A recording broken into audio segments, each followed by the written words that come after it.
Hello বন্ধুরা, তোমরা কেমন আছো? নিশ্চয়ই ভালো আছো।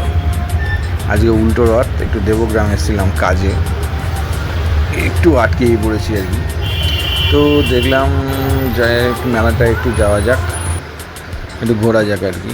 খুব সুন্দর সুন্দর রথ দেখতেই পাচ্ছ।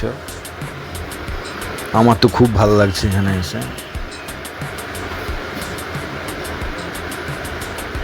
এই যে গোটা দেশে আর কি রথযাত্রা, উল্টো রথ, এখানে খুব ভিড় আছে রাস্তায়, চারিদিকে দোকানপাট বসেছে, বেশ ভালো লাগছে। তোমরা চ্যানেলটাকে সাবস্ক্রাইব করে নিও, লাইক করো ভালো লাগলে, আর আমার পাশে থেকো। একটু আগে বৃষ্টি হয়ে গেল, বৃষ্টির জন্য রাস্তাটা দেখতে পাচ্ছ ভিজে আছে।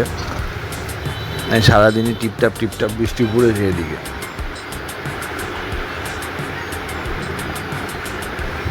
এই যে একটা রথ বাচ্চারা টানছে। এখনকার মানুষের যা চাপ, কাজের চাপ, তাতে একটু রিল্যাক্সেশনের জন্য ছোট ছোট মেলা টেলাতে একটু ঘন্টা দুয়েক একের জন্য একটু ফ্যামিলির সঙ্গে আসা, সেখানে খাওয়া দাওয়া করা, একটুখানি রিলিফ দেয় মেন্টালিটি।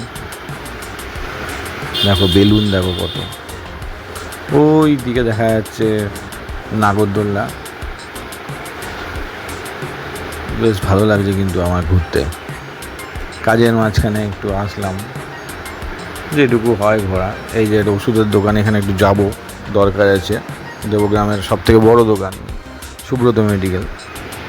হ্যাঁ, এই যে প্রীতম দা হাত নাড়ছে।